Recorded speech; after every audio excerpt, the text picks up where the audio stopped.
Good morning, Tracy. Good morning, everybody. It's Thursday and time for Pivot Point Live. How are we doing this morning?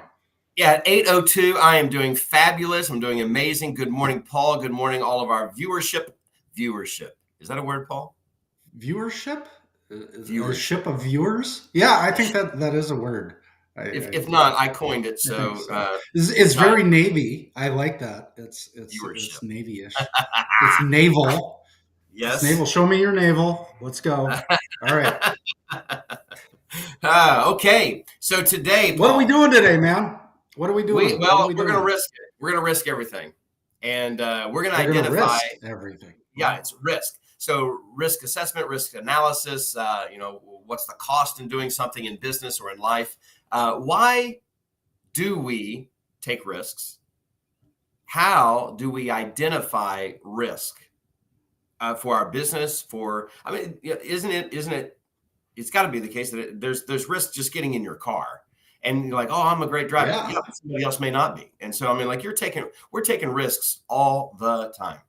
And it has been in mankind. Mankind has always taken risks. When you're going out on the hunt, or in way back yonder. But there's always been a risk. There's a risk in business that some people are more risk averse, and they play it safe, and as a result, don't get much accomplished in their life. And when they had so much potential that they could. So this will be a great one, and I'm really in my life right now. This one will hit me, so I'm really interested in. I call it walking the dog. I'm really interested in walking this one out, kicking the tires on it, and see what falls out, and maybe for a little bit selfish reasons, just because the amount of risk that I have going on right now in my life. Our assistant before we got on here mentioned something about, is it worth it? And that's a great thought for anything that you're going to do. Is it worth it? I have a on my, maybe you can't see this. Yeah, well, it's backwards. Is it backwards to you? It's backwards. I like it. It's kind of like I don't know. That looks very cryptic. What is it? So it is. So it's my Cash App card, and I only have my Cash App card, my license, and my business card on me at all times. And my Cash App card is, where I don't carry cash around. So the Cash App, you were able, when you design the card, you're able to ask yourself, are you able to write on the card if you wanted to, if you want to draw something or whatever. And I just wrote, is it worth it? So this purchase that I'm making right now, I'm asking myself, is it worth it? And until we developed the title for this, I didn't even think about this card until just now. That, oh man, I'm assessing the worth, the cost, because this is going to this direction. Is this worth it? It's a meal. Is it worth it? It's a shirt. Is it worth it? It's a trip. Is it worth it? Yeah. Wow. That's a lot. I think you just did the entire episode. Okay, guys, thank you so much for joining. So, one of the things that I did when I had, the kids were young and all this stuff, and we used to watch these shows on TV, these nature shows, right? And that's kind of the really first exposure that they had to what we call risk assessment, right? You should be in a constant mode of risk assessment. So the cheetah and the antelope, right? The cheetah's out there. He's cruising around. There's a herd of antelope, and maybe there's some rhinoceroses over on the side, and he's cruising around. And cheetah is in a constant state of risk assessment. The rhinoceros is a crap ton of meat, right? Cheetah could be eating for months on that rhino. Why doesn't he go after the rhino? He always goes after either a baby antelope or an injured antelope. Why is that? Because the rhinoceros, man, the risk is too high. Yeah. The risk of getting injured. If the leopard, or excuse me, the cheetah gets injured, then he's dead. Yeah. That's it. So very high risk, very high reward, but very high risk, right? So now we go over, now there's the antelope. Now there's a whole herd of antelope, and they're all grouped up, and a lot of those big antelope have big ass horns, right? Mm. And so the cheetah's looking at those guys going, whoa, there's a lot of those guys, and if they all get together, they're going to kick my ass. Mm-hmm. I'm going to die. High risk. If I got one, high reward, but high risk. Yeah. There's the little baby antelope over on the corner with the injured leg. Yeah. Much meat as the big guy, but the risk of me getting injured going after that boy, almost zero. So medium reward, no risk at all. Yeah. Guess what he does? He goes out and he grabs the injured antelope. In fact, he's now done that risk analysis, and that's how he operates from a standard operating procedure every day. Mm-hmm. So the key here is being able to look at the environment, look at your outcomes. I always go back to outcomes, and the risk is, in business, the risk is there's project risk, right? There's financial risk. There's all these types of things. It is what could possibly block me or stop me from getting to my outcome. That is identified as a risk. Mm-hmm. Does that make sense? Yeah. So I was thinking about it in the way when I just wrote down, like, how do I define risk? And I define it as the chance for loss or some bad outcome, just like you said, like some negative the negative consequence that this is not what I wanted. And so or it's going to stop me from moving forward. It doesn't have to kill you. It's like, okay, I'm going to release a product, and these are the things I'm going to do to release the product. One of the risks may be we may not have enough cash flow to get the product to market. That's a risk. How are we going to? And the next word in risk is mitigation. Having a risk out there, and conversely, I don't like the word "is it worth it" or the phrase "is it worth it."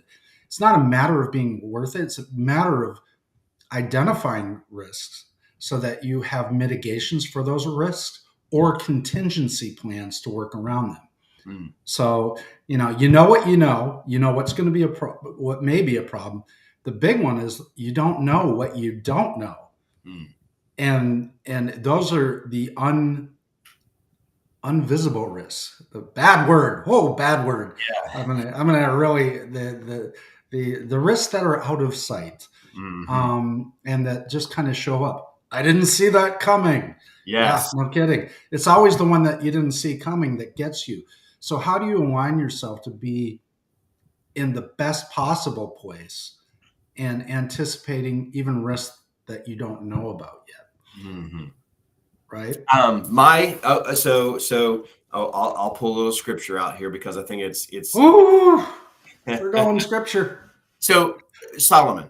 I mean, and by the way, any business owner, operator, entrepreneur, you may not be reading the Bible, but you'd get a lot of value out of just reading Proverbs, just that one alone, only because it's just so true to life. And he writes, there's about 3 instances in the entire book of Proverbs. There's 31 chapters there.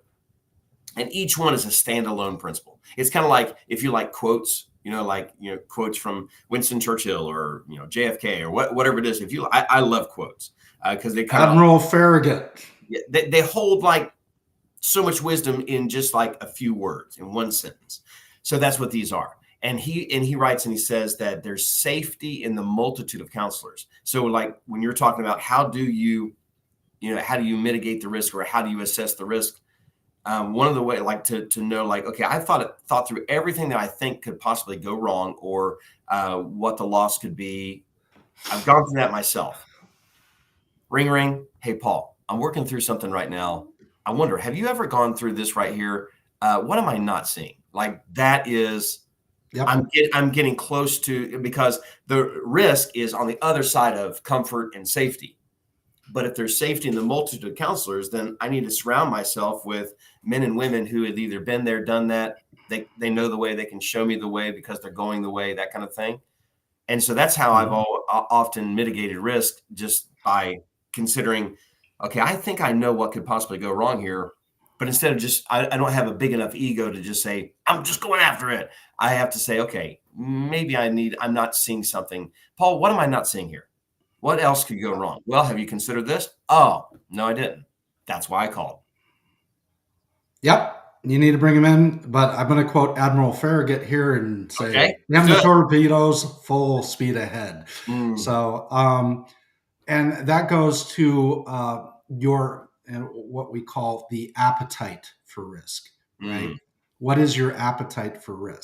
Some people have a high appetite for risk because generally, when there's high risk, there's high reward. I mean, if we think about the stock market, um, investment vehicles around, the higher the risk, usually the higher the propensity to make money if you hit or if you hit without hitting the risk, I should say. mhm. Um, so it's identifying your appetite for risk. That's why there's entrepreneurs and there's people that will not open their own business because they don't have the appetite for risk. They're comfortable in their jobs and working for someone else because that mitigates their risk, right? That their risk is lower because someone else is taking on the headline of the business, running the finances, doing all that, and all they have to do is their part, and that group of people together that makes the business. That risk is spread across the business. So Mhm. that's how insurance works, right?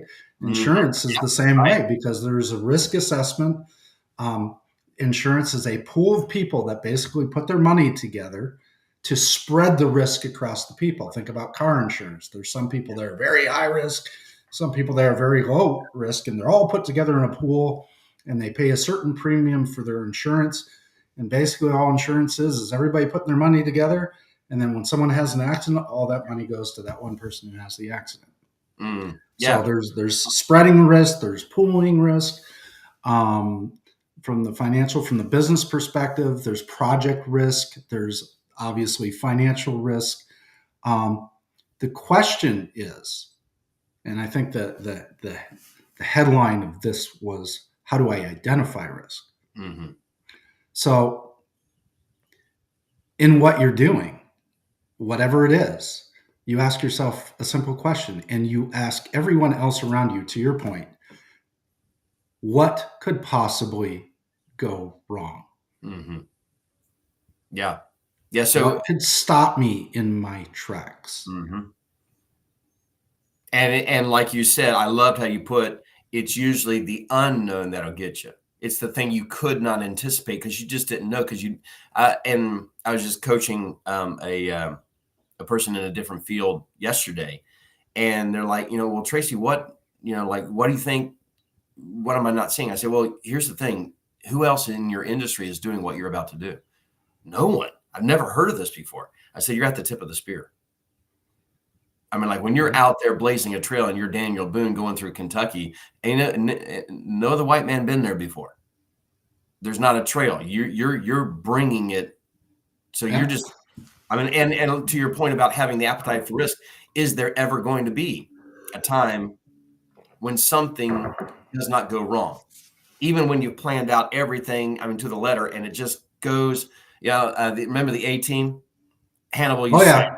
"I love it when the plan comes Then together." comes together. Yeah, Yeah.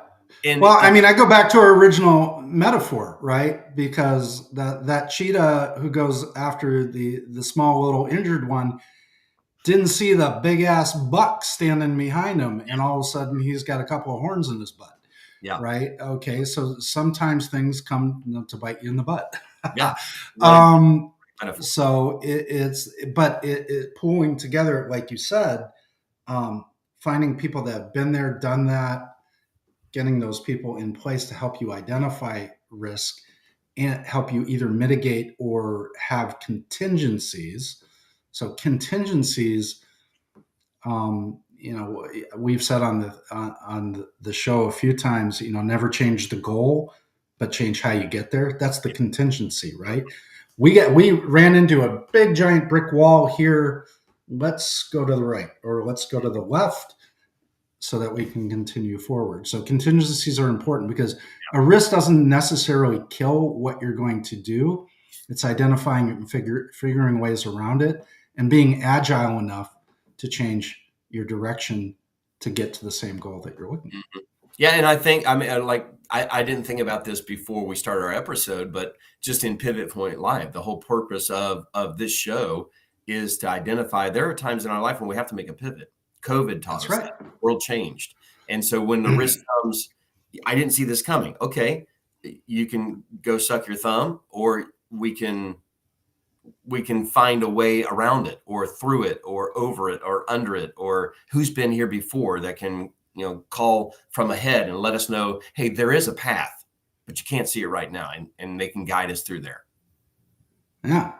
Yeah. So, big pieces of this is planning, right? You can't identify risk if you're not planning.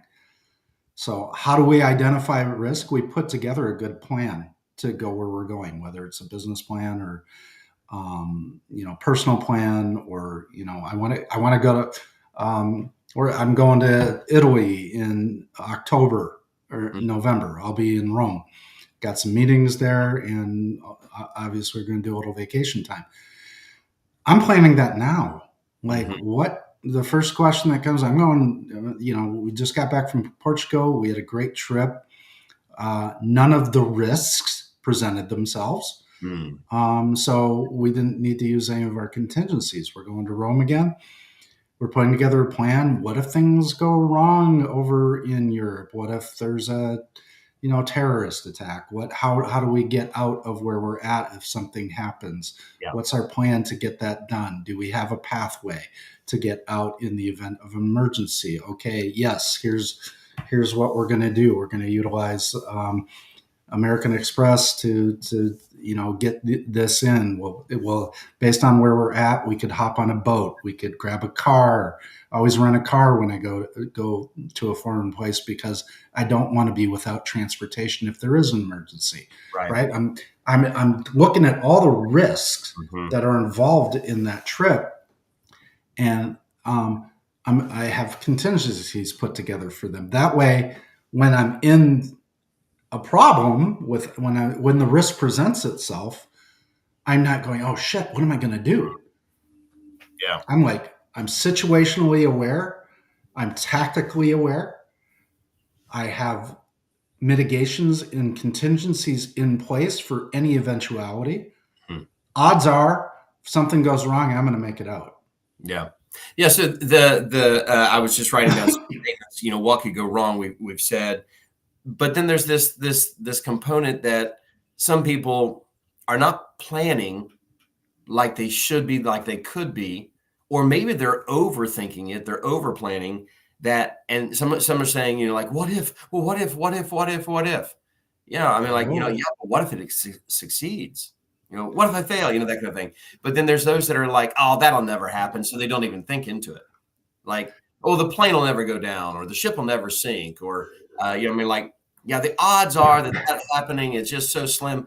So, and the reason I bring this up, I have a family, and I love this family, but husband and wife, they're a little bit older. You always say you love them before you say something like that. Bless your heart. Yeah, I know. Bless their heart.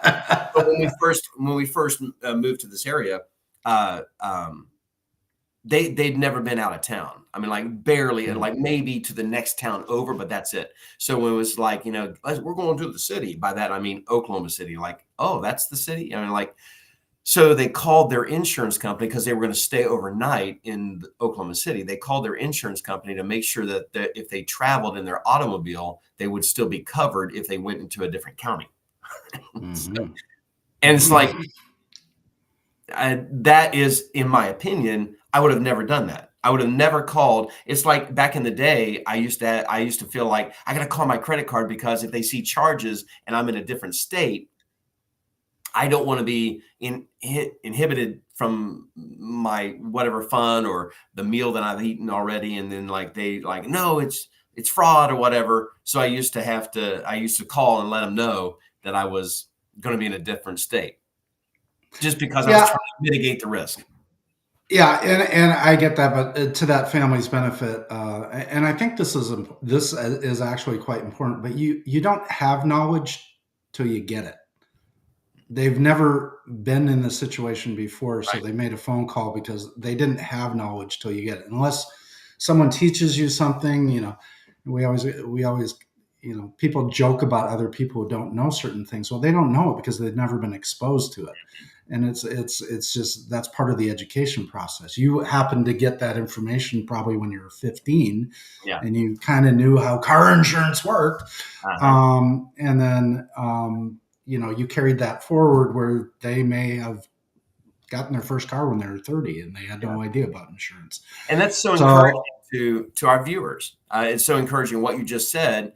I mean, like, hey guys, there's hope. I mean, like, just because you've never been there before and other people have, don't be embarrassed about it. Saddle up and let's ride anyway.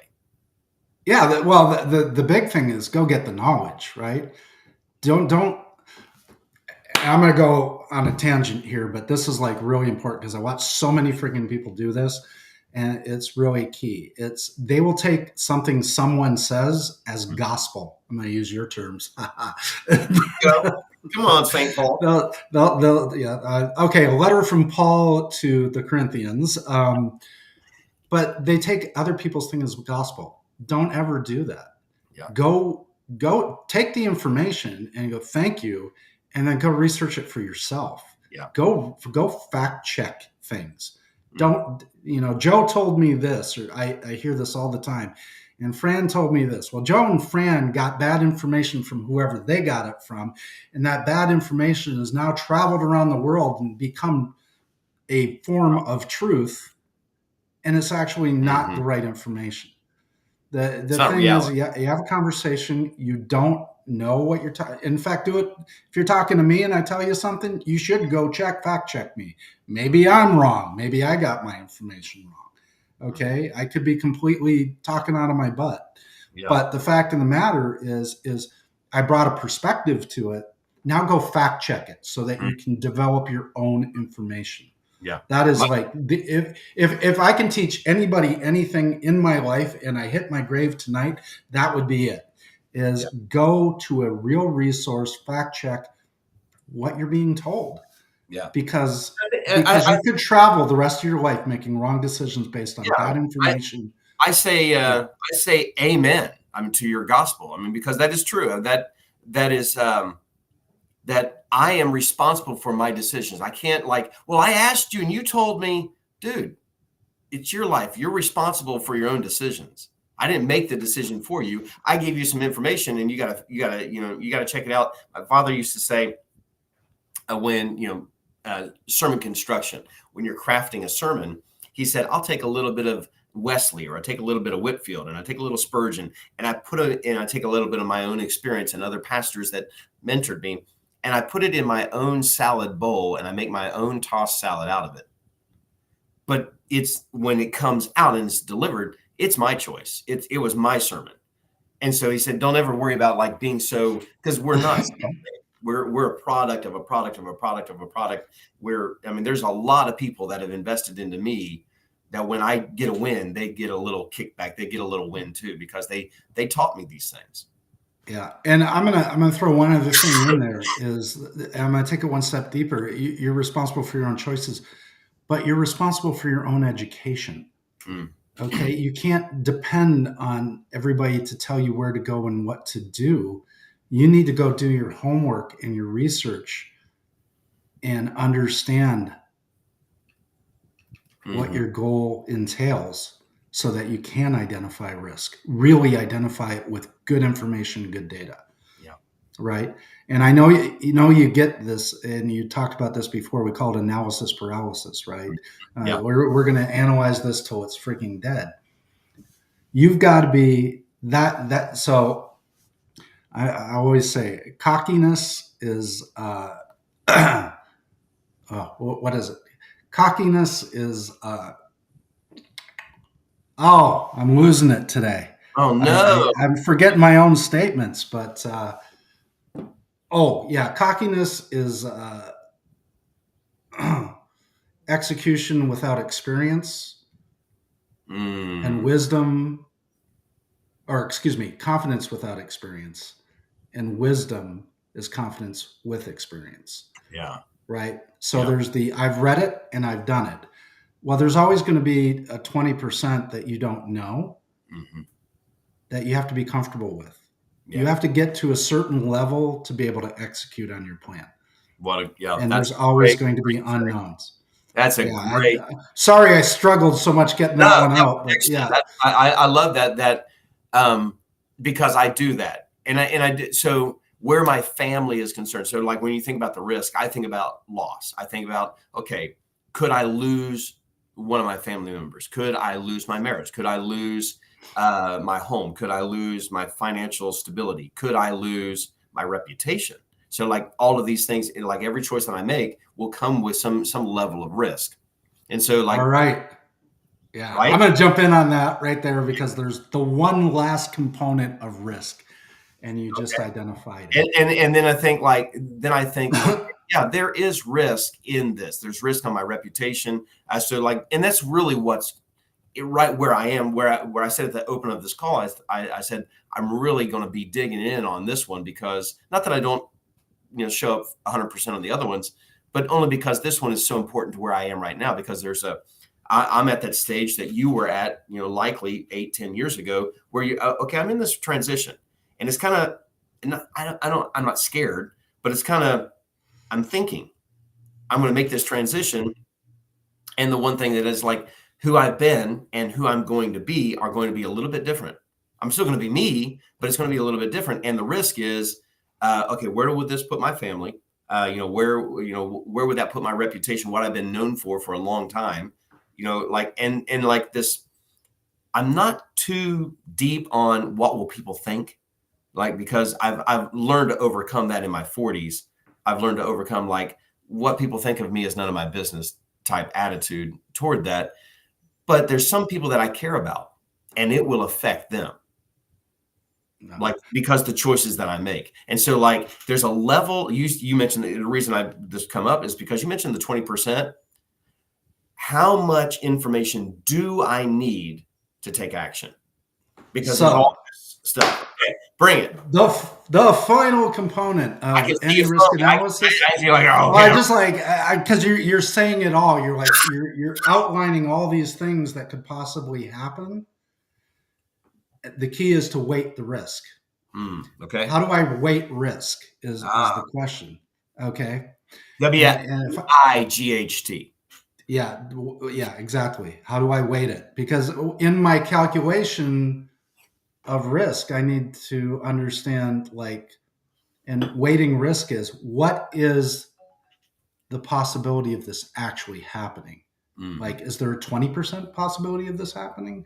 Is there 80% possibility of happening? If there's a 3% possibility of this happening, it's a low weighted risk. Mhm. So I can put numbers to all my risk, right? I can go, my reputation is going to go to crap, is the risk. Yeah. What's the possibility of that happening? Well, based on the people that I'm around and who I do, that's really low. That's a 3%er.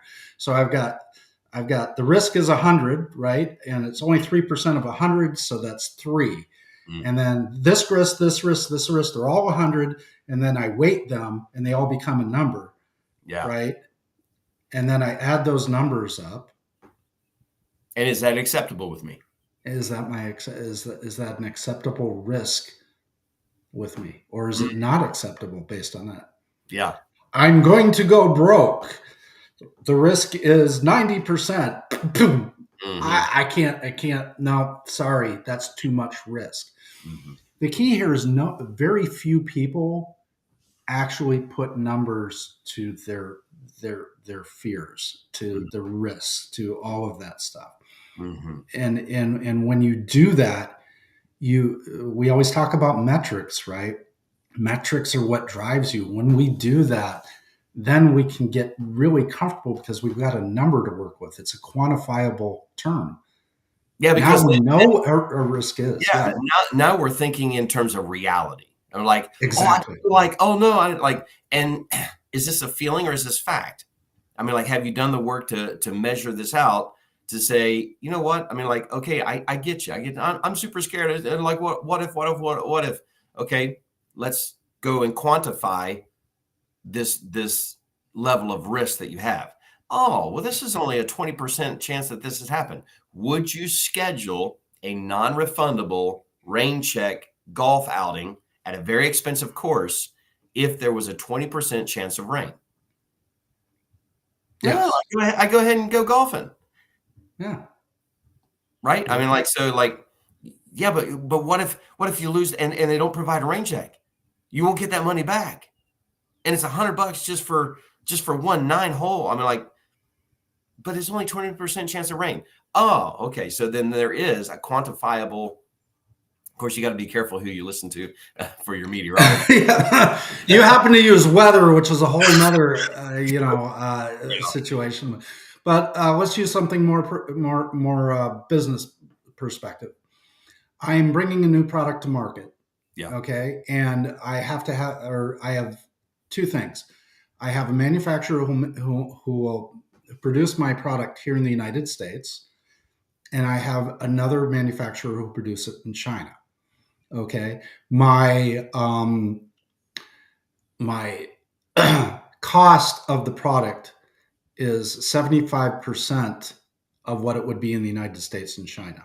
Yeah. However, there is a risk that I can't get my orders through because of supply chain issues. Now I'm going to weight that risk. What's the risk? Well, I make a few calls to a couple of buddies who have manufacturing companies or companies that bring stuff in for China, and I find out that 90% of their stuff is late or doesn't arrive at all. Yeah. From this particular company. That's a pretty high risk value. That's a 90%.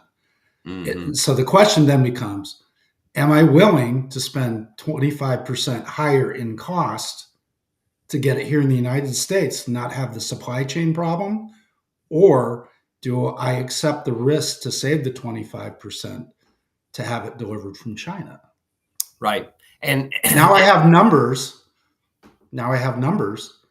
I can look at my risk tolerance, right? And make a decision and live with the risk. If I choose China to get the savings and my order shows up 30 days late and I've got 300 mad customers because they didn't get their orders, I chose that risk. Yeah. Right. This is another place where your mission, your vision, and your values show up, because if taking that option, like, hey, we could save 25%, but is that worth jeopardizing our mission? We're on a mission, on time, every time. I mean, like, if that's our mission, like, if this is what we're doing, then if 90% of these orders are late, it will conflict with who we are and what we represent, where we're going. And if it conflicts with our values, then the answer. But if you're not, I mean, like, for waiting, if you're not doing that vision, mission, and value work on the front end, then you don't really know exactly what's at stake in total. Right. And the key term here is likelihood. What is the likelihood this will happen? That's how you weight that risk. Yeah. Yeah. Good stuff. So wow. Love it. Yeah. So in closing. Okay, go ahead. In closing, we just want to kind of package it all together, right? Yep. We'll package it all together. The idea is to have a great plan, identify the risks, weight those risks by the likelihood to happen, see if they're willing to accept, or if there are contingencies or mitigations to those risks that you can put in place. And the contingencies will weight against the likelihood of it to happen, right? Because if you have a likelihood of 20% and your risk mitigation will get you around it, it makes that risk accessible or acceptable. And then put the plan together, run your numbers. Are you willing? Do you have the appetite to deal with the risk portfolio that you've generated for that project, plan, business, whatever it is, and then make a decision. Yeah. Are you willing or not willing to accept the risk? And if you say, I'm not willing to accept it that way, you can always pivot and still right. go forward. Well, and I would say that all of that work is that mitigation contingency plans are pivots. Those are small pivots if it's a project around those other things. So I think it's apropos. Mhm. And if you're planning well, you're identifying risk, you're mitigating your risk, you're weighting it so that you truly understand what that risk is. Then you are have a higher propensity to be successful at what you're doing. Yeah. Yeah. Good stuff, Paul. Enjoyed it. That was big helpful for me. And guys, I hope it's been helpful for you here at Pivot Point Live. Give us some feedback. We'd love to know maybe what you're struggling with, and we can serve you even in a greater and a more specific way. All right, sounds great. See you next Thursday, Look forward to it. 8:02, somewhere Yeah, in that something time like that. period. That's right. That's Something right. like that. Uh-huh. All right. Thanks, Paul. Thank you, Tracy.